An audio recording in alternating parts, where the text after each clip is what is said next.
So our next presenter is Zhiying Xiao, who interned on the investment risk research team at the Investment Management Corporation of Ontario, also known as IMCO.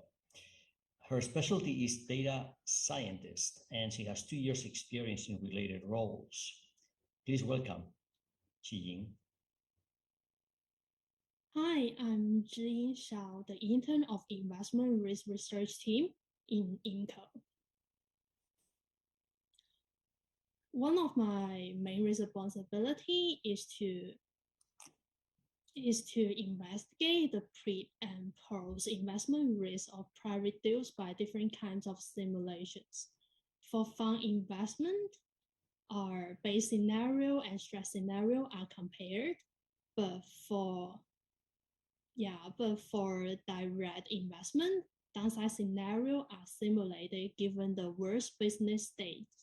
Here is an example about the late stage virtual capital fund investment. In addition to the leverage and market risk we need to consider, illiquidity risk is evaluated by capital pacing for the fund commitment. Another daily responsibility for me is to monitor the risk control matrix, such as the checking error and the liquidity coverage ratio in each portfolio.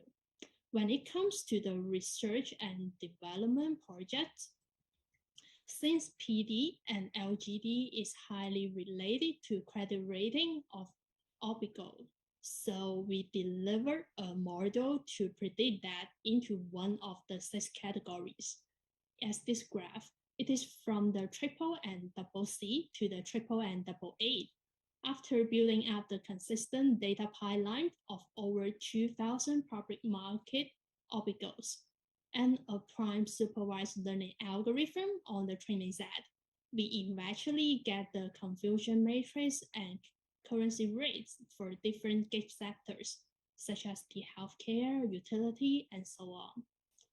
And also at the same time, there is another interesting project is about constructing the zero coupon yield curve.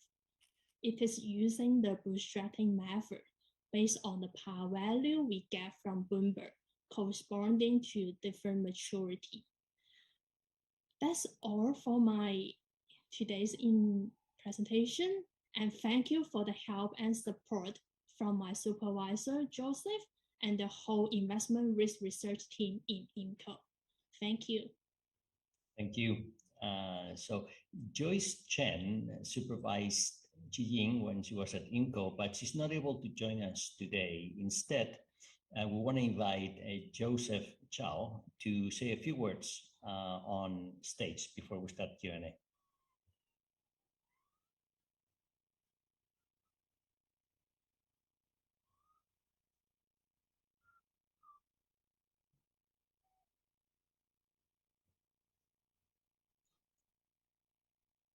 So we're having some difficulties connecting Joseph.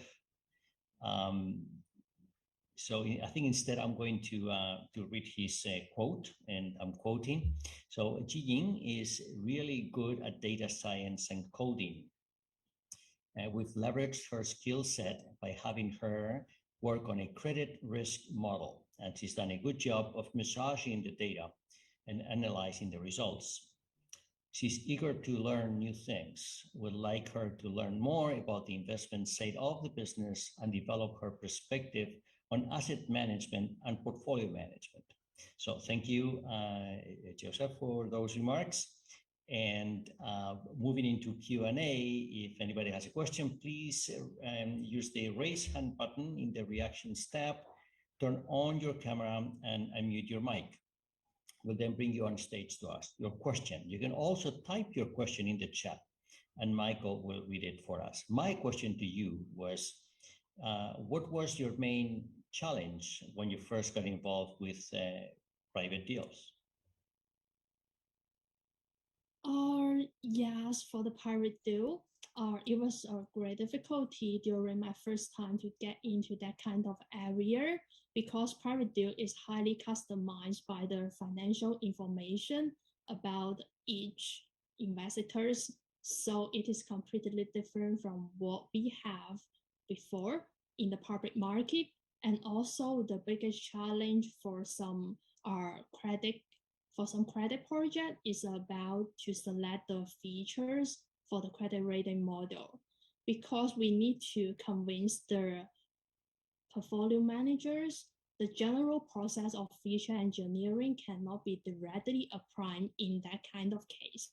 For example, we expected to get a very well-performed model using the standard data science process with enough training data and the features. But the combination of this kind of selecting features do not make sense for making the investment decision.